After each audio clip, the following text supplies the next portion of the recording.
Hey, folks. Chuck Schiele here again with Making Music Magazine, and we're here today for another artist feature in Guitar Month. We are here today with Miss Cait Devin from Utica, New York. Westmoreland. Yep. Westmoreland? Westmo. Nobody knows where Westmo is, so I we'll don't. just say I'm from Yeah.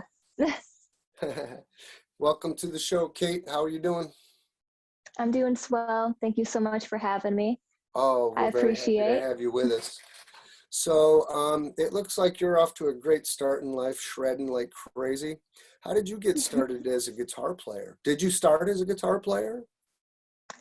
I actually started on piano, and before piano, I was on clarinet for a few months. but but I guess when I picked up my first acoustic, that's when it all really clicked, and that was when I was 14.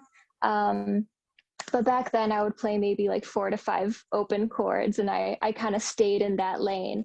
But it wasn't till around 2.5 years ago that I picked up an electric guitar, and started all the lead stuff, which is what I really, really enjoy. Don't get me wrong, I love rhythm, but I've definitely been focusing much more on my lead guitar playing. So all of the scales and all of that, that's where it's at for me personally. Yeah, it shows. I mean, because you're very proficient at it, and you're always smiling when you do it. So it looks like you're having a blast, which is the point. Thank So, you. so what did it? So what? You just tried it and you fell in love through your fingertips, or did you like hear somebody else play that made you say, "Oh my God, that's what I want to do"? You know? Uh-huh. It was actually a bit of both, because the reason that I picked up an acoustic guitar versus piano, you're gonna love this. This is so random, but you've definitely probably heard of The Voice, right? The Singer's TV show. Oh yeah. Have you heard of Sawyer Fredericks from The Voice? Mm-hmm. Okay, I had a huge crush on him when I was 14, and for one of his performances, he had a bunch of acoustic guitars hanging behind him. And I was like, all right, I am in love with this dude, so I need to pick So up an wait a acoustic second. and get on it Did as he have a soon crush on as you? possible. No, no, we've never met. I did not get lucky. It did Oh, not work. But needless to say, it at least got me into it long, long after that. So, whatever but it as far takes. as electric goes, um, I was in a band when I was 15. It was a soft rock band called Cait Devin and Triple Threat. And my guitarist, uh, I saw him play at an open mic, and that was the first time that I really saw somebody go crazy on electric, because he played Eruption on guitar, which had all the cool tapping. Mm-hmm. And I was just memorized. And this is somebody that I met in person, who was a college kid at the time. And I was like, wow, that's really freaking cool. Imagine if I could do that at an open mic. So so quite honestly, the people around me really influenced what I was doing, because I used to go to a lot of open mics around that time in my life. Mm-hmm. And Cool. Nita Strauss too. She's been a Anita. huge influence. She's Alice Cooper's Oh guitar yeah, I was just player. gonna say Alice Cooper's girl there. Yeah, Mm-hmm. Oh she's yeah, great. absolutely. She's very neoclassical, which I love. It's been such a heavy influence in my own playing as far as the neoclassical stuff goes. Hmm. But she just knows what she's doing, and she's such a great performer. I love her stage presence. There's a She's really just cool got it. documentary on Netflix about all those hired guns, Rudy Sarzo, Anita Strauss, and all those, and she's in Oh there, wow. and it's I really didn't good. realize. Check That's it out. cool. Yeah, yeah. So, so you've been playing lead style electric guitar for about 2.5 years now, then you said? Yep, getting very close to 3. The first time I ever played an electric on stage, I was 17, and I am 19 now. I mean, as far as like lead stuff goes, I was 17. So do you So feel that when, as a guitar player, you've carried like what you learned in theory from earlier days with the piano and stuff like that? Or I are you playing actually, by ear kind of? yeah, I felt ashamed for a very long time to say this, but I don't know a lot of music theory. at all. It's Mhm. not something that I've really harnessed yet, but I definitely just learned from patterns quite a bit. When I first started playing guitar, it was at Big Apple Music, and I had a few lessons there for a short period of time. And then I started getting lessons with Carmen Carmonica, which is a great teacher locally. Highly recommend him. And he started teaching me the modes up and down the neck. So I guess in theory, that would kind of be theory. It No is, pun yeah. intended. Was that a Yeah, pun? I mean, Maybe, maybe so. I wasn't going to fully accept that answer quite yet because I know some. There's always more to learn, but when I watch you play, you're not just playing. I don't know. I know that you know something. So, Right. I definitely have, I can connect the dots up and down the neck and move it around quite efficiently. mhm. And I know a few things, but I want to expand on that because I know it makes things so much easier. And some of my favorite guitar players, they started out as violinists very young. So they have already harnessed all of that really important knowledge. I have just been going by ear for a majority of it. Yeah, I think violinists and lead guitar players are pretty much cut from the same cloth anyway. They're Mm-hmm. very much the same animal, you know. So cool. So you're also you have a benevolence program, I like to call them. You have a There with Care. Tell us about what that is. That's a cool thing. Yes, so this is so unexpected. I would have never thought in a million years that I would be putting together stuff like this, but here we are. It just kind of fell together. But I got in touch with a charity through Instagram called There with Care, Hmm. and it's been such a blessing to have found them, to be perfectly honest, because what they do is they provide fundamental services to children who really need it, who are struggling with critical illness during these times. um, so what I've been doing is I've been putting together these quote unquote shred fests or shred collabs with 30 plus guitarists, or I at least try to get 30 plus guitarists on each track.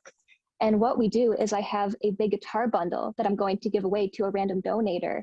So those are charity collaborations. We have people watch them and we have people donate through a text to give link, which has been really helpful. And I hope to grow and expand that brand because it's what I love to do. When I make music, it sounds very cheesy. It really does. But I try to do everything that I do, I try to help people in the process. You feel me? Otherwise, I feel worthless as shit. um, I it's just, understand. I feel like it's just what I need to do. I feel like if Well, I do music for myself, it's honestly not really worth doing as much as I love it because there's so much that I can offer. And I've had folks like Jinx from Blackfield Brides get on board with it, and Jen Majura from Evanescence, sorry, Joel Hoekstra of Whitesnake, and a lot of other players that I really look up to. I've managed to get a hold of via email and just reaching out that way. awesome. How do you get Yeah, 30 people into the same mix? Like, tell me about that part. Is that what you said? right. Yes. Okay. The first one, I believe, had 25 players, and we call these Shredding for Hope, which if you want, if anybody's watching at this time, you can find it on Bradley Hall Guitar's YouTube page. And the second one had 31 players, 31 or 32, I So believe. what? But how I do that is I just have another person make a very long backing track, anywhere between 10 or 11 minutes. I don't do any of the editing on that part. All that I do is I pick out the players that I want.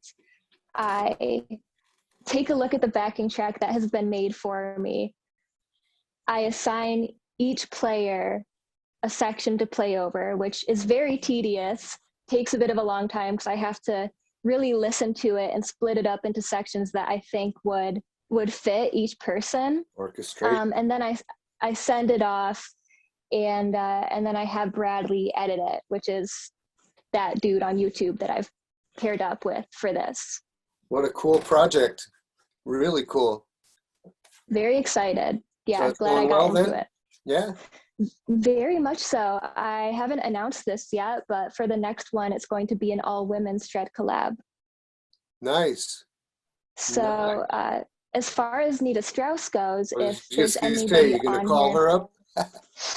oh my God, keep your fingers crossed for me, please, because that would really make my whole entire life. But That would be as cool. far as the Nita Strauss fans, if there's any Nita Strauss fans on board, you may be familiar with the Iron Maidens, which is the band that she used to be in prior to the big Alice Cooper gig. Mm-hmm. But I have Courtney Cox from the Iron Maidens on board with this, and also Nikki Stringfield, who is a part of the Iron Maidens. And they have both worked with Nita, and actually Nita's guitarist is actually the one making the backing track this time, the one that goes on tour with her. Wow. So he's a great musician, and he's been on some of the previous collabs as well. We're great friends. Awesome. Really like him. Yeah, very cool. Awesome. So, all right. Well, this is the part of the show where we do the 2-minute tip. Do the Cool. 2-minute tip dance. Right right. on the spot, a 2-minute Yes. tip. Yeah, put you on Okay. the spot and you come up with something that tells our readers how to save time in the music world as guitar players. Ready, set, go. Go. All right. 2-minute tips from spontaneous little Cait here. Here we go. So when I post on Instagram, and all of my social media really, what I really like to do is post videos of me clicking to a metronome. And I put the times in intervals that I'm going up for each clip. But please don't be fooled. Do not be fooled by this. I don't get it right away. It's not something that I just press the record button and I go up with the metronome. The way that I like to practice, and this is the exact way that Nita Strauss practices as well, I do believe, please don't quote me on that. My memory's a bit clouded, but it's very similar to her. I set the metronome starting at 60 beats per minute, which is very slow, very sluggish. You're gonna get bored. That's fine. But what I do, lots of times I pick a neoclassical lick because it really gets the fingers going, or something that I can really alternate pick and really dig into. And I have to play the lick correct 4 times in a row before I can move up the metronome. So say if I start at 60 beats per minute, and if I play the lick correctly 4 times in a row, I will gradually move it up to 65 beats per minute. So I go up in 5 beat intervals. I'm probably not explaining this right. You are. Yeah, so I go up by 5, I guess. So 60, 65, 70, until I can get all the way up to 200 something. So far, I think the highest that I've gotten up to is like 295. Oh, actually, no, 300 actually. But that's like my main practice tip, is start low. Even if it's like mad easy for you, even if it's dumb slow and you're like, I can play this all day. Mm-hmm. I don't care. Start slow, because you won't regret it. It's always better to start slow than to start at like, say, 230 beats per minute, where it might be a bit too fast. Even if you do think you can get it eventually, you'll get there a lot faster if you just start at 60. So my little 2-minute tip, I probably rambled for a long time, but start at 60 beats per minute, go up by 5, play it correctly 4 times in a row. And preferably, if you're looking to do shreddy stuff, which a lot of players on here may already know, look at licks that alternate pick and string skip. Because I feel like with string skipping, at least for me, it's even better than practicing sweeps in a way, because it takes a lot of control to skip over strings, a lot more than I would ever suspect. So string skipping is where it's at, and the metronome. Don't neglect the metronome, dude. That's all I gotta say. That's all I gotta say. Well, thank you very much, Cait. That's a good tip. Heck yeah. All right. Well, tell everybody where we can find you. Cool, cool. So again, all of my Shredding for Hope shred collabs with Stevie T, Joel Hoekstra, Jen from Evanescence. I always screw that up. I don't know why. Those are on Bradley Hall Guitar's YouTube page. As for me, my name is spelled Cait Devin, CaitDevin. I'm on Instagram at the Cait Devin, on Facebook at Cait Devin Music, and I'm on Spotify. I'm also on TikTok at Cait Devin, which is very low key. I have not blown up yet, but if anybody wants to come be my friend, that's pretty much where you can find me. Okay. All right, folks. If you're having a good time, make sure you go visit Cait. Check out all her music. She's a good singer too, right? You got music videos and stuff I saw that you write songs. Yeah.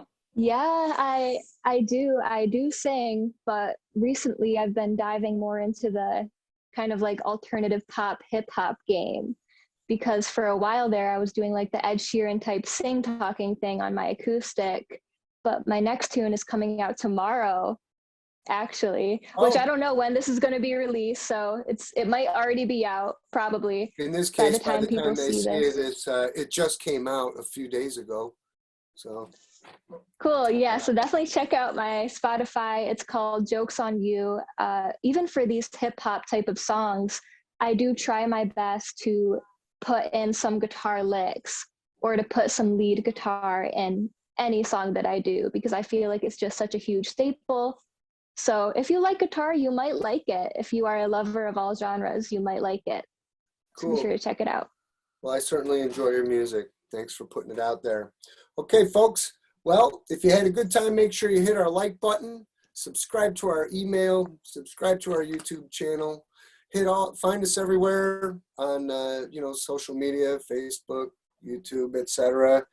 And join our mailing list if I haven't said that already. Make sure you go see Cait. Thank you, Cait, for coming to see us. Everybody keep practicing, keep playing, stay cool. Toodles.